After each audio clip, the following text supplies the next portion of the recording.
Alors, il y a marqué 80 sur la photo que je t'ai envoyée. Il y aura Ouais. peut-être pas marqué 80 sur la photo qu'on va mettre dans les notes, parce que je vais en mettre une, peut-être avec moins de bordel. La photo montre pas ça, mais j'aime bien avoir le moins de choses possible sur mon bureau. J'avoue, j'ai rangé pour la photo quand même. Salut Mailleux. Salut Daoro. Aujourd'hui, on va parler de bureaulogie, c'est-à-dire de l'art d'organiser nos bureaux, disons ça comme ça. Mhm. On est installé à nos bureaux pour cet enregistrement, donc ça tombe bien, ce sera un peu méta aussi. Et évidemment, on boit du thé. Qu'est-ce que tu bois aujourd'hui? Dans le dernier épisode, je buvais un jus cros. Aujourd'hui, je bois un jus cros vert. Je crois que c'est un thé de région, c'est ça? Je ne sais pas vraiment. Ce qui est sûr, c'est que c'est un thé qui vient, dans le cas de celui que je bois, du Jirisan, qui est une montagne de Corée du Sud. Le seul jus cros que je connaissais, c'était un thé noir, qui a ses notes très chocolatées, très très présentes. Et celui-ci, c'est un vert, qui est alors pas du tout chocolaté. Il me rappelle un peu le Longjin, on est vraiment sur des notes plus fruits à coque, avec un peu de légumes verts derrière, ce type de choses. Il n'y a pas le même effet que le jus cros noir, qui est quand même très spécial, je trouve. Mais voilà, c'est toujours assez intéressant, je trouve, de découvrir des choses qu'on ne connaît pas. Sur cet ordre d'idée-là, c'est pas ce que je bois aujourd'hui, mais j'ai découvert qu'il y avait des Earl Grey verts, alors que d'habitude, l'Earl Grey, c'est à base de thé noir. C'est vrai. Faudrait que j'essaie une fois, je suis curieux. Même si je suis quand même pas trop Earl Grey, bergamote, tout ça, c'est pas trop mon truc, mais... Pareil, c'est pas des notes que j'ai envie de boire dans mon thé, je crois. Et toi, qu'est-ce que tu bois? Je bois un chai latte, un thé noir, mais très parfumé, avec des épices, qui vient d'Inde. Latte parce qu'il y a du lait. C'est assez une coutume de le boire comme ça, en fait. Tu fais infuser ton thé d'abord, et après tu rajoutes du lait et du sucre. Moi, j'utilise là du lait condensé parce que c'est plus rapide comme ça. Donc c'est très sucré forcément vu que je rajoute du sucre, mais en plus il y a toutes ces notes cannelle, cardamome, clou de girofle peut-être, anis aussi, j'imagine. Et thé parfumé, j'ai beaucoup de mal, en fait, la plupart du temps, je trouve. Tout ce qui est genre thé à la rose ou bien aux fruits rouges, ou voilà, c'est vraiment pas mon truc.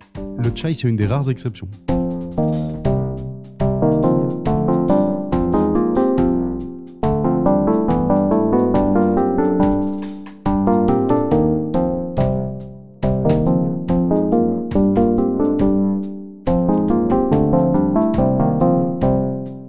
Donc, on va parler de bureau aujourd'hui.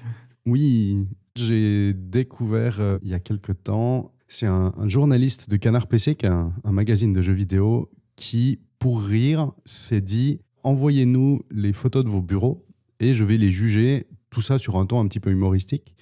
Mais il y a un fond qui reste sérieux parce qu'il part quand même du postulat de se respecter soi-même, et d'avoir un environnement de travail ou de loisir d'ailleurs, qui soit un petit peu agréable, et il faut arrêter de se mettre sur une petite tablette dans un coin du salon avec une chaise en bois pas bien, voilà, et d'avoir des mauvaises positions. Et... Hmm. Après, il a en plus un petit côté OCD assez fort chez lui, il faut que tout soit bien rangé et bien aligné et qu'il y ait des lignes élégantes et ce genre de trucs. Mais c'est vrai que sur le fond, ça reste très bien d'avoir un environnement de travail qui est agréable. Donc il a appelé ça la bureaulogie parce que c'est rigolo. En vrai, ça prend un petit peu et ça touche un petit peu des gens aussi d'essayer d'avoir des places de travail et de loisirs agréables, quoi. Hmm. On s'est envoyé nos photos respectives de nos bureaux pour qu'on puisse voir comment on est. Je te laisse commencer par un petit peu expliquer ton espace de travail. Un peu tout ça, moi, je l'ai principalement connu via, au final, l'ergonomie du travail.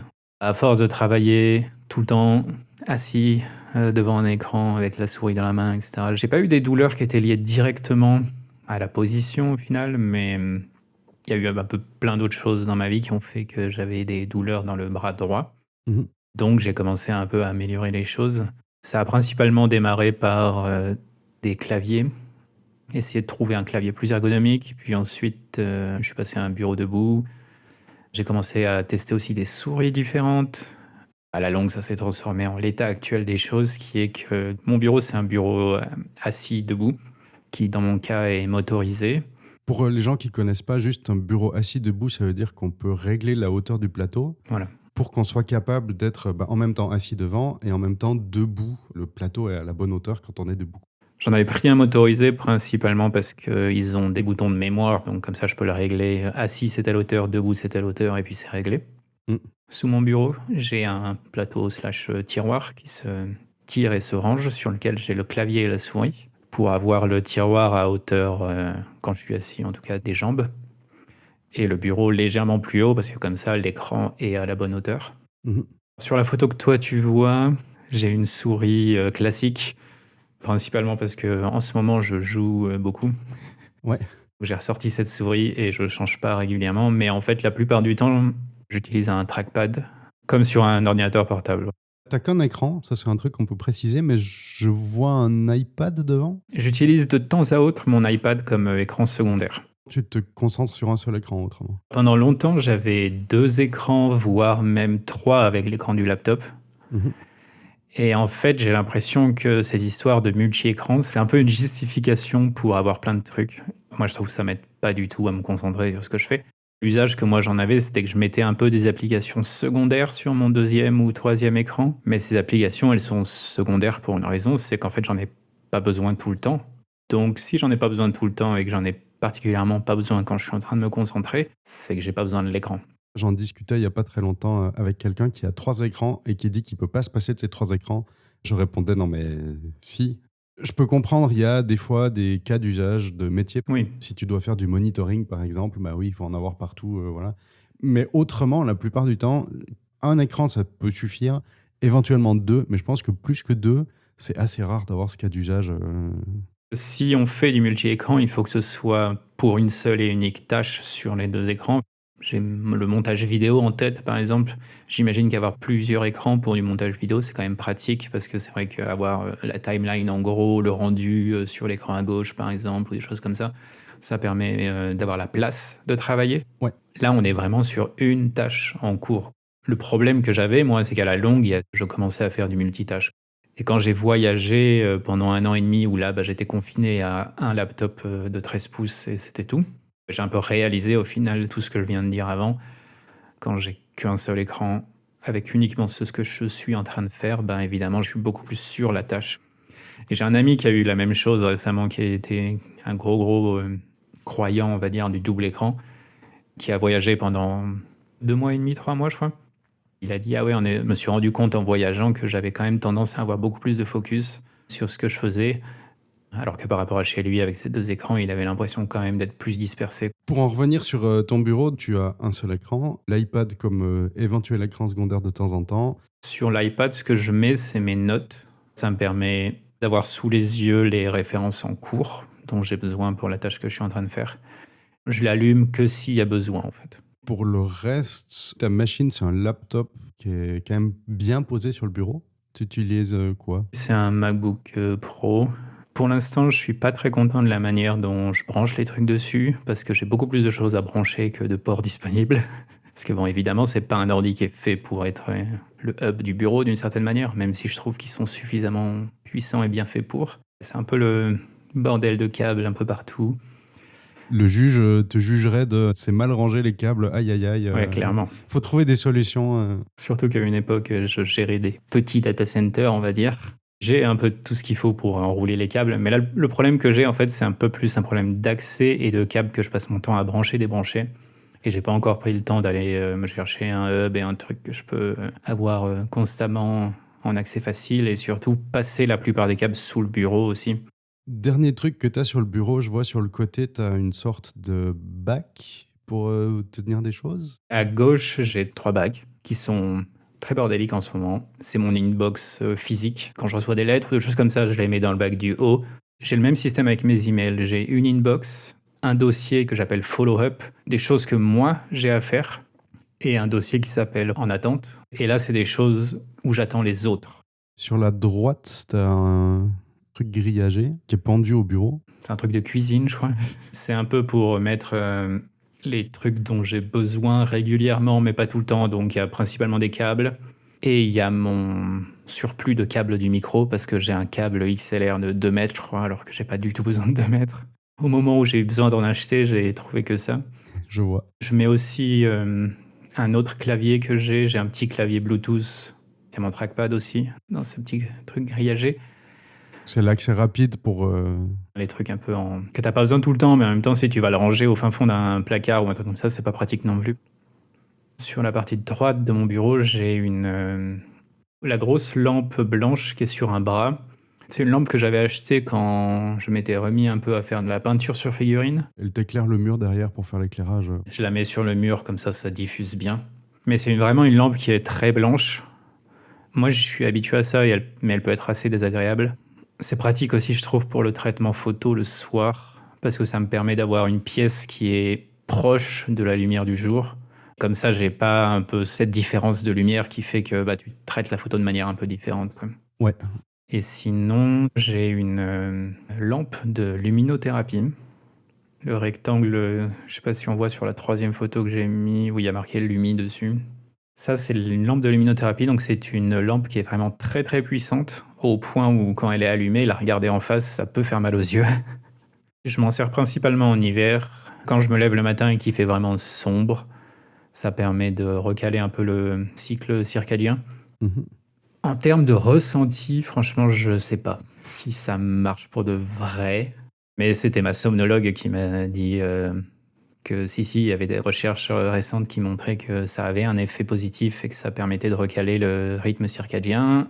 Comme j'ai toujours eu des problèmes de sommeil, etc., je me suis dit, bon, allez, on va essayer ça. Et Ça peut aider, quoi. Dernière question vis-à-vis de ton bureau aussi. Là, tu es en mode debout. Mais du coup, tu as une chaise quand même ou pas du tout? je l'ai poussée pour la photo, on la voit vaguement à droite sur la photo. Elle est OK. C'est une bonne chaise dans le sens où c'est une chaise quand même à 200 balles, je crois. Mais c'est pas ces trucs hyper ergonomiques. À vrai dire, sur la chaise, moi, je pense que ça me suffit Mhm. parce que je passe quand même de plus en plus de temps debout. Parce que maintenant, j'ai un tapis de marche. Et en fait, maintenant, je marche aussi pas mal quand je travaille. Je pense qu'on va discuter de ça un peu plus après. J'ai des questions par rapport à ça après. Ouais. Le dernier truc que j'ai sur mon bureau où tu vas avoir des questions, c'est à droite de la lampe de luminothérapie. C'est un moniteur de qualité de l'air. Ah, ok. C'est quelque chose que j'ai acheté très récemment. J'ai un ami qui utilise ça depuis très longtemps. On ne se rend pas compte, mais le CO2 a vraiment un gros impact cognitif.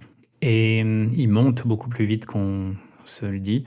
Dans la pièce où je suis, qui fait 15 mètres carrés à peu près, je crois, tout seul en travaillant, c'est-à-dire quand ma femme n'est pas là, parce que ma femme a son bureau juste à côté aussi, il faut que j'ouvre la fenêtre 3 à 4 fois dans ma journée de travail pour amener le taux de CO2 à un taux qui n'a pas d'impact en fait. Ouais, quand même, ouais. Mon travail, c'est de réfléchir, donc c'est quand même mieux si je réfléchis bien. Et en plus, c'est avec un geste qui est extrêmement simple, parce qu'il te suffit d'ouvrir la fenêtre. Tu ouvres la fenêtre, 10-15 minutes, s'il y a du vent, moins. Par contre, en hiver, ça devient de plus en plus compliqué. Je sais pas trop comment on va gérer ça quand il fera 0 degré dehors. Mais donc voilà, c'est un moniteur de qualité de l'air il fait pas que le CO2, il fait aussi tout ce qui est les microparticules PM25, les composés chimiques volatiles, l'humidité et puis la température. C'était principalement pour le CO2, puis par curiosité sur toutes les autres particules et ce type de choses aussi. Et toi, j'ai déjà des questions parce que j'ai des objets étonnants sur ton bureau. Mon bureau, c'est quelque chose qui a été monté un tout petit peu artisanalement. J'ai acheté des pieds qui sont mobiles et motorisés pour faire un bureau debout.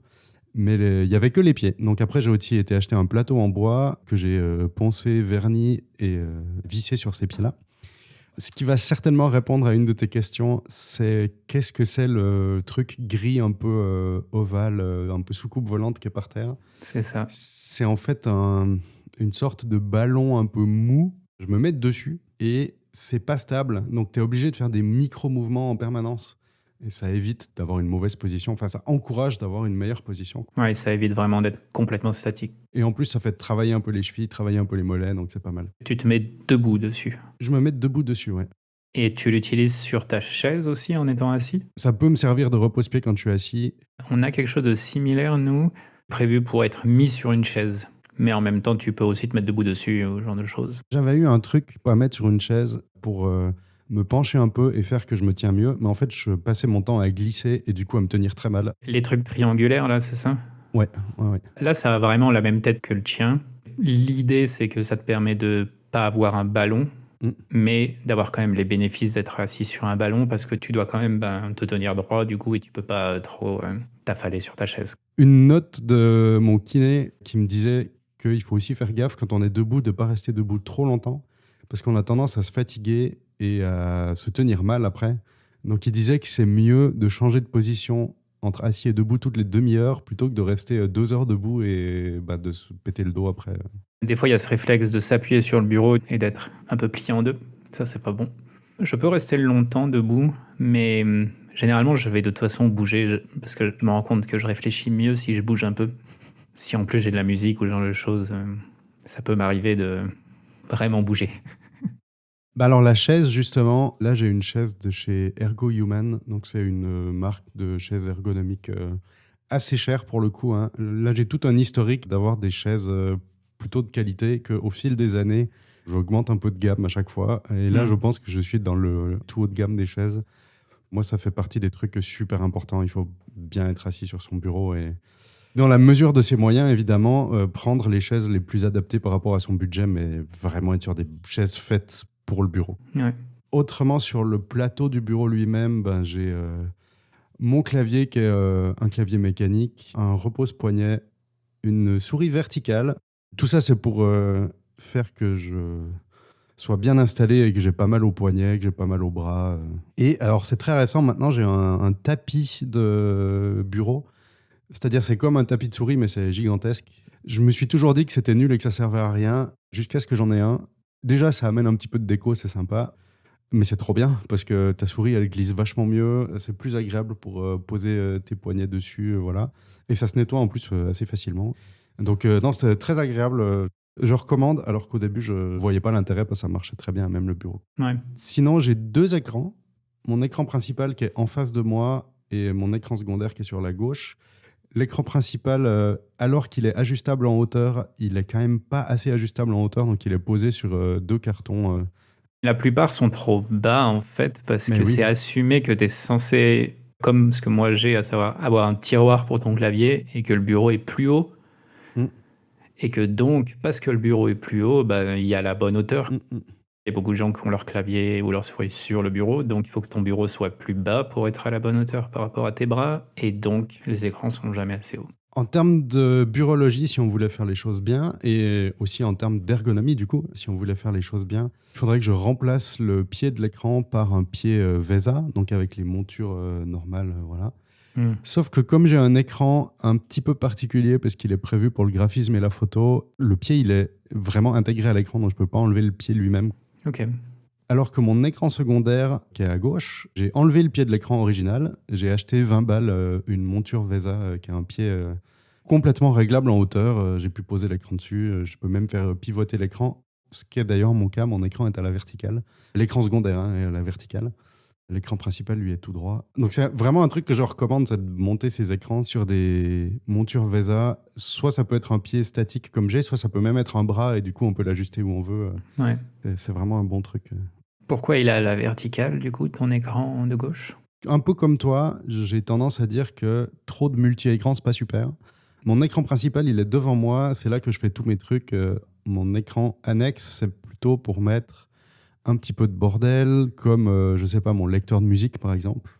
C'est pas un truc que j'ai besoin d'avoir dans les yeux. Mais c'est aussi pour mettre des références, donc des choses que je veux plutôt lire.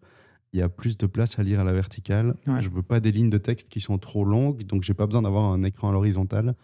Ça me permet peut-être d'avoir de la doc ou des références comme ça, quoi. J'ai jamais trop essayé les écrans verticaux. Je sais qu'il y a pas mal de développeurs qui utilisent des écrans verticaux pour la même raison que tu viens de dire. J'utilisais ça pour mes mises en page, en fait. Sur mon écran principal, à l'horizontale, je suis en train de faire ma mise en page. J'ai la page elle-même et l'interface qui est sur les côtés, donc l'écran horizontal va très bien. Sur l'écran secondaire qui est à la verticale, j'avais mon texte Word, par exemple. Et du coup, je peux voir tout le texte que je suis en train de mettre en page. Pour faire les allers-retours, c'était beaucoup plus facile. Je pense que pour les questions de mise en page et graphisme, ça a plus de sens en tout cas que pour du code brut. Dans mon contexte, je trouve que il y a moins de bénéfices. Mais en même temps, je connais des gens qui sont aussi des développeurs et qui utilisent des écrans en mode vertical. Un autre usage sympa, c'est pour la photo. Quand je veux regarder des fois en plein écran une photo verticale, ce que je peux faire, c'est mettre la photo verticale sur l'écran secondaire à la verticale, donc je la vois en grand. C'est peut-être quelque chose qui me convainc plus, en fait. C'est vrai que j'avais pas réalisé. La vaste majorité de mes photos sont en portrait. Et autrement, ce qui me reste sur le bureau, c'est le micro pour tout ce que je fais quand je cause. En cas de podcast comme maintenant, je le déplace, il est vraiment devant moi pour avoir la meilleure prise son possible. Mais autrement, il reste entre les deux écrans, ça suffit. Ok. J'ai une lampe sur le côté pour m'éclairer indirectement le mur. Ah, donc c'est une lampe. C'est un truc Ikea, voilà. Je peux régler l'intensité avec une télécommande qui est cachée derrière l'écran secondaire, là, en fait. Ça m'éclaire le mur derrière moi pour avoir une lumière indirecte la nuit qui est assez légère, voilà. Puis mon ordinateur, c'est un Mac mini, ce qui change de l'ordinateur que j'avais avant où j'avais une gigantesque tour. Je ne comprends pas aujourd'hui comment, à moins d'avoir des usages très spécifiques, mais comment tu peux avoir un gigantesque ordinateur sur ton bureau, parce que même pour des PC, tu as maintenant des boîtiers qui sont de taille réduite, voilà. En fait, il y a un autre ordi sur mon bureau qu'on voit pas si on zoome pas sur la photo. Et c'est un PC qui est pas ultra réduit à cause de la carte graphique qui est énorme, mais il fait la hauteur des blocs où je range mes feuilles, mais il fait 50% de leur largeur. Cet ordi me sert pas à grand chose en fait, il faut que je m'en débarrasse, il faut que je le vende. Je pense qu'aujourd'hui, il faut privilégier parce que c'est possible maintenant d'avoir des performances suffisantes dans des espaces réduits. C'est tellement plus agréable que d'avoir des tours gigantesques, là. Ça, c'est vraiment fini. Prend moins de place, moins de poussière, ça fait souvent moins de bruit aussi. Mais oui, j'avais même pas vu ton Mac mini en fait. Bah oui, À mon dos, je me suis dit, mais attends, il est où en fait son Mac? Il faut zoomer sur la photo pour le voir. il est à côté de la lampe, ouais. Et puis qui se voit pas trop derrière le micro, sous la petite peluche de déco, là. Enfin, c'est un truc en crochet, en fait. Il y a un disque dur externe parce que le Mac mini, il a pas assez de place. Puis j'ai un casque, je l'ai pas pris en photo, maintenant j'ai imprimé en 3D un truc pour accrocher mon casque sur le bureau un peu de manière plus esthétique que ce qui pendouille, mais j'ai encore un casque audio. Voilà. Ouais, moi, ça fait des années que je me dis que, un peu comme la grille, le casier grillagé que j'ai en dessous, à gauche, je comptais mettre un crochet en dessous pour accrocher le casque. C'est aussi pour ça que j'ai un bureau assez large, c'est parce que ça me permet un peu d'avoir tous ces trucs, on va dire, qui me servent tout le temps et qui prennent un peu de place. Les blogs, ça prend quand même pas mal de place. C'est pour ça que mon MacBook, il est aussi en long au fond du bureau, ce qui fait que techniquement, il prend pas de place, quoi. Je l'ai pas mis à plat ou ce genre de choses. Parce que justement, j'aime bien pouvoir me dire, si je veux scanner mes négatifs par exemple, il faut que j'ai vraiment la place de pouvoir tout poser, tout le bordel dessus, etc. Donc j'aime bien l'idée d'avoir un grand bureau avec que des choses un peu sur les bords. Parce que je trouve que ton écran vertical, donc à ta gauche, il est quand même très proche et il te coupe énormément du bureau. Ça me surprend. Parce que du coup, cette section à gauche, là je vois qu'il y a des lunettes et un livre posé dessus. C'est mon plumier, c'est mes plumes et stylos et... Ah oui, d'accord. Mais du coup, tu t'en sers à quoi de toute cette zone de bureau? La prévision, dans l'idéal, c'est justement, je peux écrire des choses ici. Ça fait un peu le coin écriture. Ça arrive de temps en temps. La réalité, quand je range pas un peu le bureau pour la photo, c'est qu'il y a quand même pas mal de papiers qui traînent en mode il faut les classer, ils sont posés là. Alors que le vrai classement définitif, j'ai les classeurs qui sont sur l'étagère qu'on voit un tout petit peu sur la droite du bureau. Je vois. C'est quelque chose aussi que j'ai essayé de faire sur le mien. Pareil, la taille fait que je peux décaler ma chaise complètement à droite si j'ai la place. Et j'ai un peu un espace. Mais en fait, je le fais jamais. Ce que je me suis dit à la place, c'était plutôt d'essayer de cacher l'écran. Et dans le petit truc grillagé, il y a une écharpe un peu qui traîne. Ça, c'est pour que je le mette par-dessus l'écran quand j'ai vraiment pas envie d'être tenté d'allumer l'écran. En pratique, en fait, souvent j'écoute de la musique ou des choses comme ça, donc en fait, je mets juste l'application de musique en plein écran et ça me rappelle que je suis pas censé regarder l'écran, quoi. Une différence que je note entre nous deux, moi j'ai tendance à avoir quand même mon écran qui est assez proche de moi par rapport à la profondeur du bureau. Alors que toi, tu mets vraiment ton écran loin et ce qui te laisse de la place pour poser des trucs devant. Comment ça se fait? T'as pas envie de voir mieux les choses? Enfin, c'est moi qui fais le vieux, j'ai envie d'avoir des gros textes. Je compense en fait avec la taille de l'écran finalement, qui me permet quand même d'avoir des polices assez grosses. C'est un combien de pouces en fait? 27. Ah, moi j'ai un 24. 24, ça aurait été trop petit pour le mettre aussi loin. Avant, j'avais un 24, avant que je parte en voyage et que je le vende. Et ça faisait un peu partie du problème parce que je mets l'écran loin pour éviter que, entre autres, la luminosité soit trop violente. Mhm. Quand j'avais le 24 pouces, ça demandait à vraiment mettre une police qui était vraiment grosse. Et là, j'avais vraiment, il me restait très peu d'espace sur l'écran en fait. Et là, j'ai des amis qui m'ont dit que eux, ils sont même passés à des 30 pouces J'allais venir à ça. pour vraiment avoir la place. Et c'est vrai que quand j'ai acheté cet écran, quand on est revenu de voyage, je m'étais dit que 27 c'était suffisant. Et globalement, c'est suffisant. Mais maintenant, je verrai l'intérêt pour un 30. Mais bon, j'ai vraiment, à part gagner un peu plus de place, j'ai pas vraiment de bonne raison de changer parce qu'il est vraiment très, très, très bien mon écran. À la limite, la seule chose qui pourrait me faire changer, c'est avoir un écran plus juste en termes de couleur pour la photo, justement. Si celui-ci me lâche, peut-être que je considérerais passer à 30 pouces pour vraiment là avoir un peu plus de place. Ouais, mais même en fait, je sais pas trop. Faudrait que j'essaye en fait. Faudrait que j'aille chez quelqu'un qui a un 30 pouces et que je vois. Mon écran secondaire en plus, il est vieux, mais vieux. Je pense que j'exagère pas si je dis qu'il a 20 ans. Qu'est-ce que je fais s'il lâche? J'ai quand même envie d'avoir un peu de 2 écrans. Donc je pourrais me racheter un meilleur écran parce que mon écran principal, pareil, il a 12 ans. Il deviendrait mon écran secondaire et je me rachète un meilleur écran. Sauf que j'ai un ami qui est ingénieur du son et aussi étalonneur vidéo. Enfin, l'étalonneur jeu vidéo, il fait ça en indépendant et son métier principal, c'est d'être ingé son. Et à la maison, sur son bureau, il a un seul écran de, attention, 40 pouces. Alors, du coup, il place assez loin en profondeur parce que forcément, il a une surface qui est gigantesque. Il peut mettre le texte en gros, il peut positionner plein de fenêtres et énormément de choses d'interface pour faire du montage son, pour faire du montage audio. Tu as besoin de ça. Là, t'as la place pour ce genre de choses, quoi. Et c'est super cool parce que je me disais, mais attends, un 40 pouces, si je le mets à la même distance que je mets mon 24, je vais devoir tourner la tête tout le temps, ça va pas être agréable. Et il me dit, mais non, tu fais pas ça, tu le mets plus loin. Ah, mais du coup, ce sera trop petit. Ouais, mais tu fais pas ça, tu fais que le texte est plus grand. Et j'ai vu ces réglages et j'ai fait, franchement, je veux pas changer d'écran maintenant parce que je suis plutôt du principe de je veux pas consommer des produits électroniques pour des raisons écologiques. Exactement. Mais clairement, si j'ai un des écrans qui lâche une fois, je pense que je passe sur cette solution-là. Mais c'est un plat ou c'est un incurvé? Plat, parce qu'il voulait pas de l'incurvé, lui. J'ai essayé les incurvés. Dans les bureaux de mon boulot, ils ont des incurvés. Et j'ai l'impression que rien n'est jamais droit sur ces écrans. Ouais, moi j'ai de la peine avec Ce ces... qui est vrai, puisque c'est incurvé. Et souvent, je trouve ça trop grand. Il faut que je tourne la tête pour voir le bout de l'écran. Là, en termes d'ergonomie, je pense que c'est vraiment très mauvais. J'aime pas ça. Et précisons aussi, parce que c'est vrai que c'est pas explicite, c'est un 40 pouces, mais comment les proportions, c'est pas un écran ultra large, donc c'est un 4 tiers. C'est pas un 4 tiers non plus. Je crois qu'on n'est pas sur du 16 neuvième, qui est en termes de résolution de Full HD, ce serait 1920 pixels sur 1080 pixels. Là, c'est du 16 dixième, comme mon écran d'ailleurs, principal.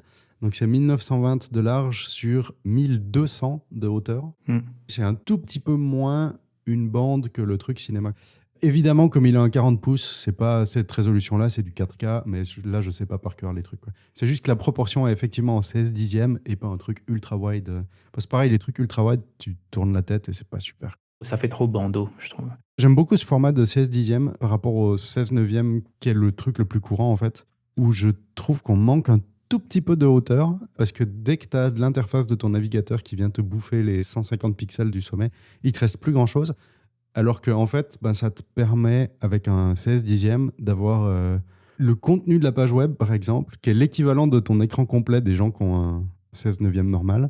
Et en plus, tu as l'espace pour poser l'interface de ton navigateur.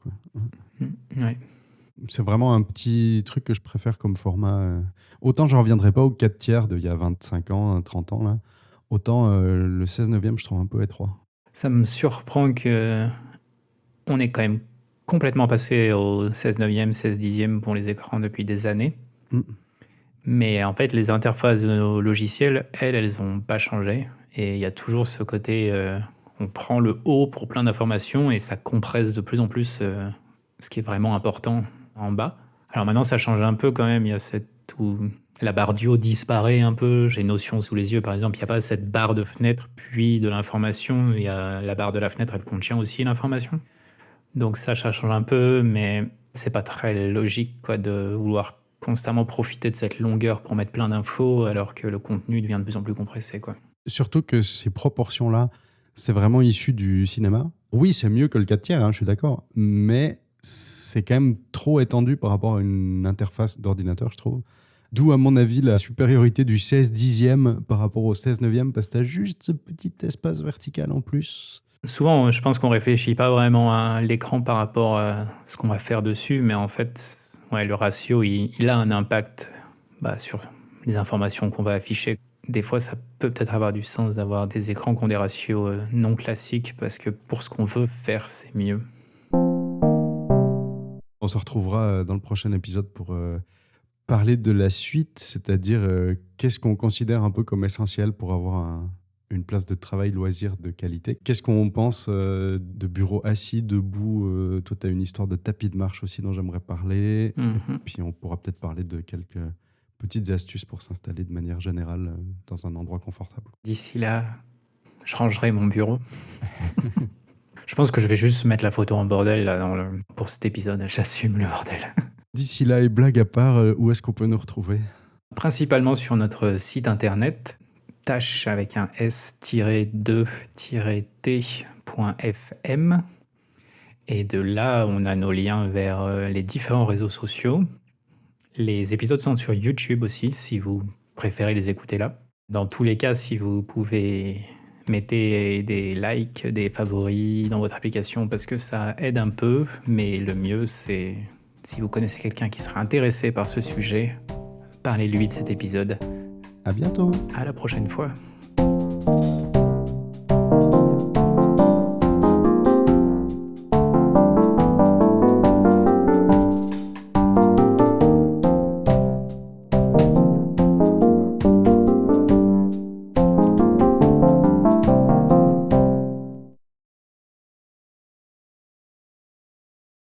Je crois que j'ai un carton de... Il me semble que c'est un porte-bouteille que j'ai jamais monté. Et du coup, d'avoir empilé les deux, j'ai pu poser mon écran dessus.